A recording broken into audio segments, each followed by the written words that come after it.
Captain Eder Zanetti, the PLS 412 2022, the Brazilian carbon market.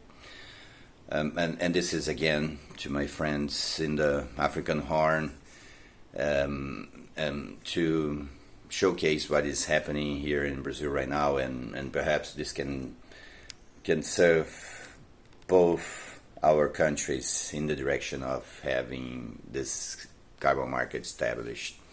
Maybe regionally we can do better.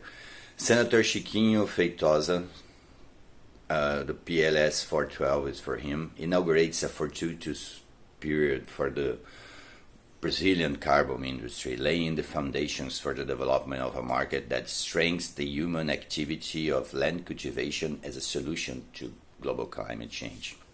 In essence, the PLS 412 addresses the issue of the carbon market as a strategically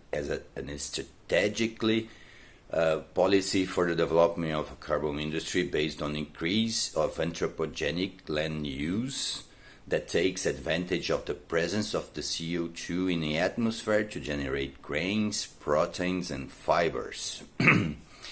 As it is essentially a competitiveness policy based on environmental quality, PLS 412 directs it to the Ministry of Economy at CECINT here in Brazil. It's the Special Secretariat for Foreign Trade and International Affairs, which replaces the Ministry of Development, Industry and Trade.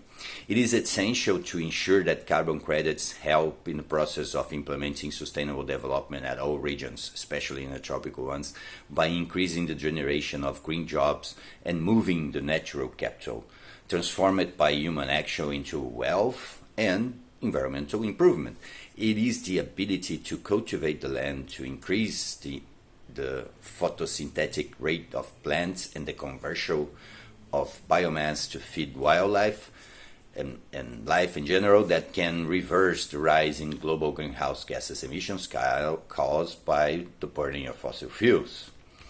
There are three specific parts of this law project that I would like to highlight right now. The first one is that it seeks to strengthen the forest sector and sustainable change in land use with the objective of expanding policies and measures to achieve the goal of net carbon neutrality by 2030 in the Brazilian Amazon region, also aiming at the commercialization of all industrial and energy wood, as well as the non-timber forest products. It requires, for the implementation of this, the support of a marketing system to strengthen the sustainable use of adequate silvicultural practices. It also increases the participation, or seek to increase the participation of timber and sustainable bioenergy industry in the Brazilian civil construction and energy matrix, including alternative sources of construction materials and electricity, in order to reduce the emissions of greenhouse gases under the terms of the United Nations Convention on Climate Change, contributing to sustainable national development. And least but not least, pursuing the production of Brazilian goods and services that contains carbon credits, avoiding import-export taxes, and also allowing buyers of carbon-certified Brazilian products and services to offset buyers' emissions. They can use the credits that will go with the products.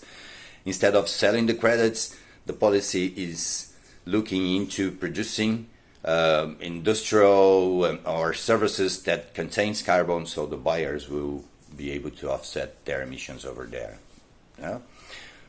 The instruments for implementing and managing the Brazilian emissions reductions and removal market are, we have 9 instruments.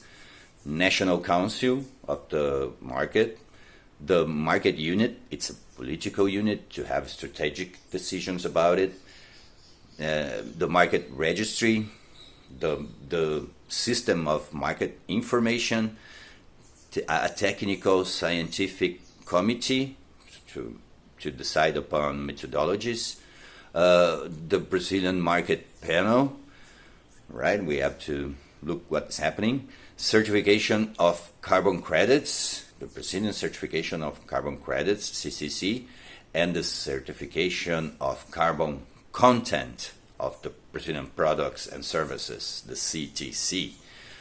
And finally, a national market development fund to support further initiatives.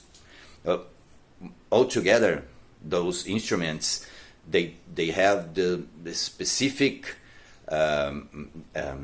aim of avoiding the state, the government, to interfere in the market. It regulates, it oversees the market functioning, but it doesn't interfere. The private sector will be doing the investments and will be managing the overall system more efficiently, as we usually see. Senator Chiquinho Feitosa, the PLS 412, inaugurates a fortuitous period for the Brazilian carbon industry, laying the foundation for the development of a market that strengthens the human activity of land cultivation as a solution to global climate change.